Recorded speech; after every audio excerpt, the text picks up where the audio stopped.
The German soldier stepped out first. His hands were raised high above his head. A strip of white cloth hung from his rifle. Snow reached almost to his knees. For 3 seconds, nothing moved. Then a shot cracked from behind him, not from the Americans. From the farmhouse. The American machine gun opened instantly. The tank beside the road fired a burst from its coaxial weapon. Snow and splinters exploded from the upper windows. The man with the white flag dropped flat into the frozen field. No one knew yet whether he had planned it. No one cared. December 1944. The Ardennes forest in eastern Belgium was buried under ice and smoke. The German offensive had begun on December 16, punching through thin American lines and creating a bulge in the Allied front.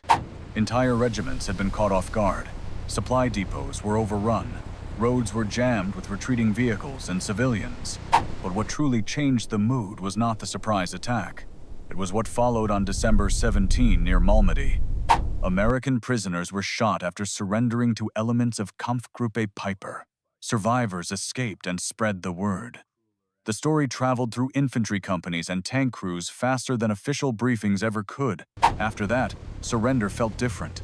Near a narrow road outside the Belgian village of Chenogne, elements of the United States 11th Armored Division were pushing forward in heavy snow. German resistance had become fragmented. Some units fought hard. Others were trying to break contact and withdraw. The morning was quiet. Too quiet. Scouts reported movement around a cluster of stone farm buildings ahead. No visible firing positions. No active machine guns. Just shapes moving behind broken walls. Then, the white cloth appeared. The lieutenant in charge studied the position through binoculars. He counted at least 4 figures. One raised his hands. Another leaned against the wall as if wounded. The lieutenant did not step forward. He ordered his men to spread out along a frozen ditch line. The machine gun team locked onto the building. A Sherman tank rolled forward slightly and rotated its turret until the main gun pointed directly at the farmhouse. The lieutenant shouted across the field, "Drop your weapons, one at a time." A rifle fell into the snow, then another. The American line held steady. "Come forward, hands up." One German soldier obeyed. He walked carefully into the open. His boots crunched against ice beneath fresh powder. His breath hung in the air. Halfway across the field, the shot came. It was sharp and controlled.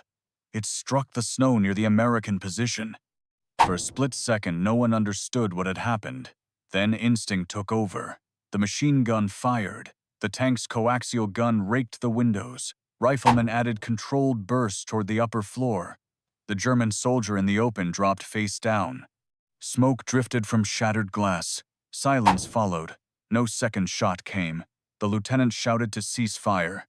His voice carried through the cold air. The firing stopped gradually, not instantly. Snow fell lightly again. The lieutenant made a decision. He ordered smoke deployed between the American line and the farmhouse. Under that cover, one squad advanced to a drainage ditch halfway across the field. The tank maintained aim. Rifles stayed ready. When the smoke thinned, 2 more German soldiers emerged from a side door with their hands raised. This time the commands were sharper. Face down, arms out. They obeyed immediately. The squad reached the wall and stacked beside the doorway. Entry was quick and controlled. Inside were 6 German soldiers. 2 were wounded. One lay dead near an upstairs window. His rifle was still beside him. He had fired the shot. Whether he misunderstood an order or chose defiance at the last moment will never be known. What mattered was the result. The white flag had not prevented gunfire. The remaining Germans were disarmed thoroughly, ammunition pouches removed, helmets stripped away, boots checked for hidden pistols, hands bound. No American soldiers were killed. But something had shifted. Earlier in the war, surrender often ended tension quickly. Prisoners were searched and escorted rearward. Some American soldiers even shared cigarettes with captives once the danger passed. Now no one relaxed. The lieutenant looked at the white cloth half buried in snow near the stone wall. He did not comment. His men were breathing hard, not from exertion but from adrenaline. One soldier muttered under his breath. Another kept his rifle trained on the building even after it was cleared. Later that day, The prisoners were marched to a collection point behind the lines. They were processed properly, names recorded, wounded treated. Official procedure remained intact, but trust had thinned. In letters written home during those weeks, American soldiers described caution replacing instinct. One infantryman wrote that surrender now required distance and covering guns. Another noted that no one approached without armor support nearby. This was not an official order from higher command. It was adaptation. Across the Ardennes in late December 1944, reports circulated of German infiltration attempts. Some soldiers had worn captured American uniforms. Others attempted to move through roadblocks by deception. Not every report was confirmed, but the effect was real. When a surrender signal was followed by a rifle shot, even from a single nervous soldier, it altered behavior across an entire company. The farmhouse incident was small in scale. 6 prisoners taken, 1 dead, no American casualties. In official summaries, it barely registered. But for the men who were there, it marked a turning point. The white flag had failed. As darkness fell over the frozen forest, engines were warmed for another advance. Snow continued to drift across broken fences and abandoned wagons. The war moved on. But from that morning forward, surrender would no longer be accepted on sight. It would have to be controlled. It would have to be verified. And in the Ardennes, that change was only beginning. The next time a white flag appeared, no one moved. An American rifleman saw it first, a strip of cloth rising above a shattered hedgerow. Hands followed, 2 figures, then a third. No one stepped forward to meet them. Instead, the lieutenant raised his arm and signaled the tank. The turret turned slowly. The main gun centered on the hedgerow. The machine gun remained fixed. "Drop everything," the lieutenant shouted. "Step back." The Germans hesitated. Now, 3 rifles landed in the snow, helmets off. They obeyed. Belts off. More hesitation. The American machine gun shifted slightly. The belts came off. Only then were the Germans ordered forward, one at a time, arms raised, moving slowly through knee-deep snow toward a line of rifles aimed directly at their chests. This was January 1945. The Battle of the Bulge was losing its momentum for Germany. The offensive that began on December 16 had stalled. Fuel shortages crippled armored movement.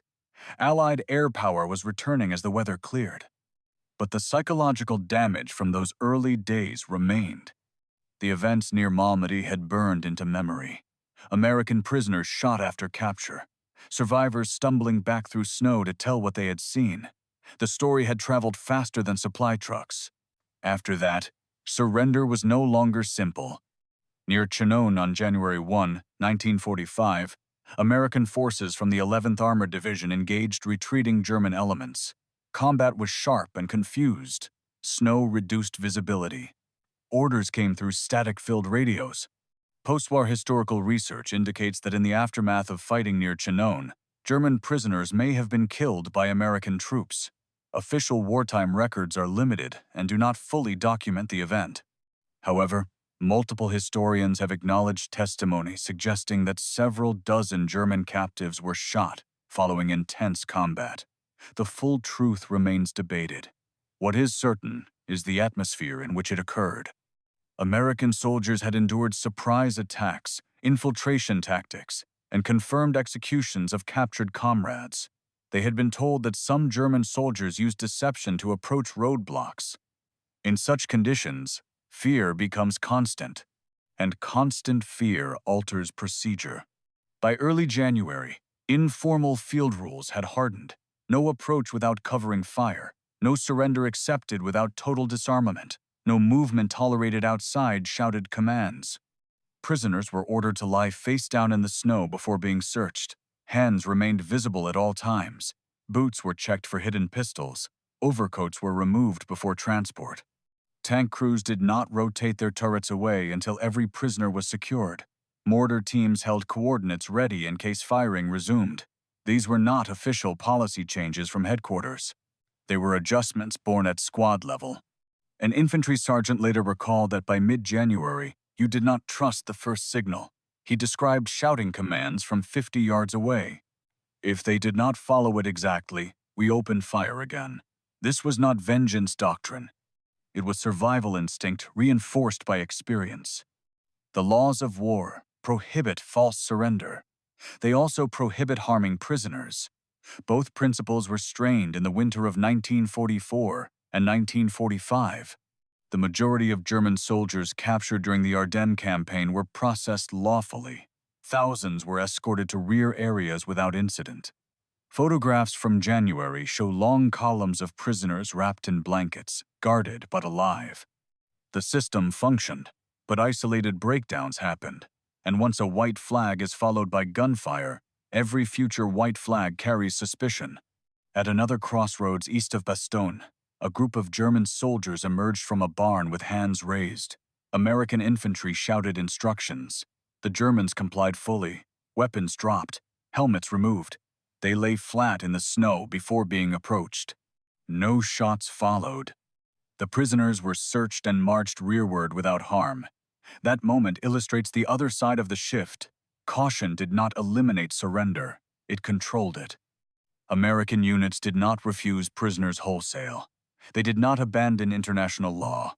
What changed was the distance between opposing sides during the act of surrender. Earlier in the war, soldiers sometimes approached within a few yards. By January 1945, that distance had expanded. Trust required proof. By late January, as Allied forces regained lost ground and pushed toward the German border, large-scale surrenders resumed with fewer incidents. The German offensive had collapsed. Units were fragmented and exhausted. The snow remained. The tension slowly eased. But veterans of the Ardennes would later describe that winter as different from earlier campaigns in France. It felt less predictable, more personal, more dangerous in small ways. One soldier summarized it years later in a simple sentence: "You wanted to believe them, but you could not afford to." That tension defined those weeks. When a German unit pretended to surrender, whether deliberately or through confusion, American soldiers responded with overwhelming control. Fire superiority first, compliance second, proximity last. In some tragic moments, anger overrode discipline. History acknowledges those moments, even when official records remain incomplete. But the broader pattern is clear. Procedure tightened. Caution replaced assumption. Surrender had to be proven. By May 1945, Germany capitulated fully. Millions of German soldiers surrendered across Europe without resistance. Processing camps filled. Weapons were stacked in endless rows. The violence subsided. Yet in the frozen forests of the Ardennes, during those desperate weeks between December and January, surrender was no longer a simple gesture. It was a test under the aim of rifles. And once that shift occurred, it could not be undone by a strip of white cloth alone. If you enjoyed this video, like it and subscribe to the channel for more. It helps support the work and keeps this kind of history coming. See you in the next one.